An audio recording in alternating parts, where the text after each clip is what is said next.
ভারতের ক্ষেত্রে মানে আমার এবার একটু মানে এটা আমার ব্যক্তিগত জায়গা থেকে আবারও বলছি, এটার সাথে আমার প্রফেশনাল যে পার্ট তার কোনো সম্পর্ক নেই। একজন ব্যক্তি ময়ূখ এই কৌতূহলটা আমার, যে ভারতের তো এখন শিরে সংক্রান্তির মতন অবস্থা।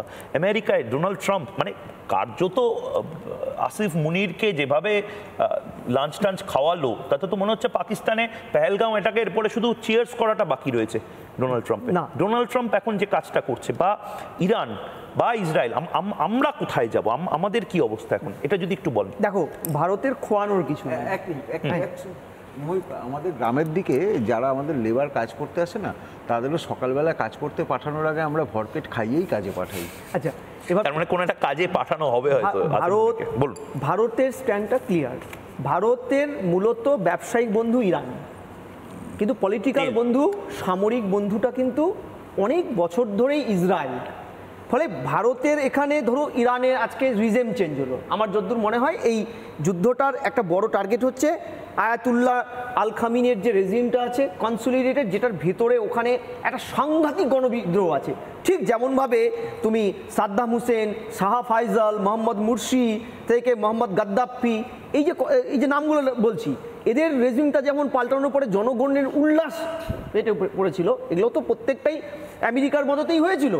মানুষের যে কষ্ট, মানুষের যে একটা স্বৈরাচারী শাসনের বিরুদ্ধে চিরাচাপটা অবস্থা, সেখানে এই রেজিমটা চেঞ্জ হবে, যার ফলে ভারতের তেলের জন্য যে একটা টাইপাটা দিয়ে কিংবা ওই যে আমাদের চাভাব যে বন্দরটা হয়েছে পাকিস্তানকে বাইপাস করে, তাতে কোনো প্রবলেম হবে না। বরং যেটা আমি তোমাকে বলি যে ইরান সম্পর্কে আমাদের দেশের বামপন্থীরা বা তথাকথিত ইংরেজি কম পড়তে পারা, বিদেশ নীতি কম জানা, ভুলভাল করে রাজপথে হঠাৎ করে নেমে যাওয়া ভোটের স্বার্থে, তাদের অ্যাসপেক্ট ছেড়ে দাও।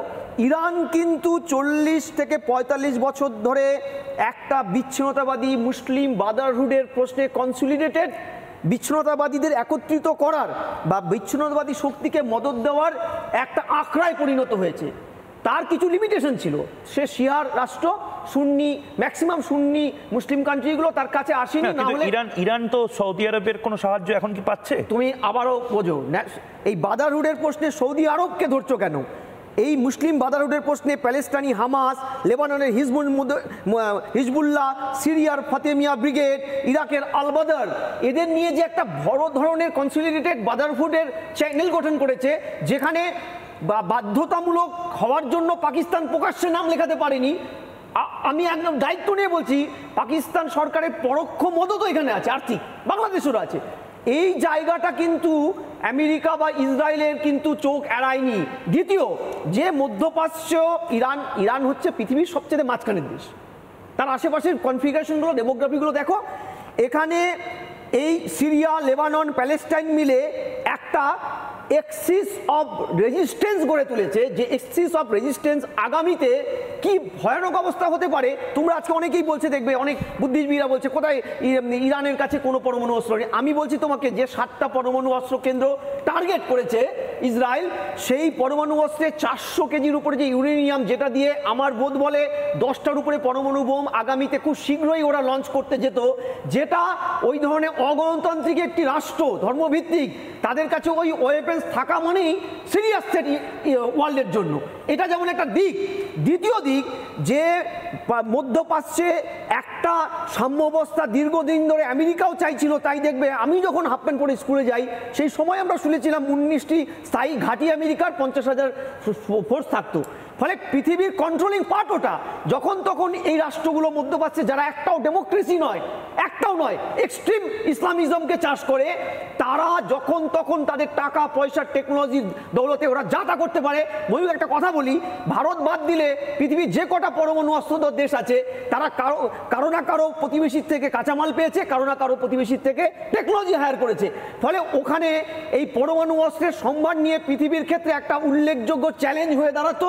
এটা তোমাকে আমি দায়িত্ব নিয়ে বলছি। আর তৃতীয়, তোমরা যেটা বলছো ইরান কেন উল্টো পাল্টা এইসব ফেলছে, এটা লজিক।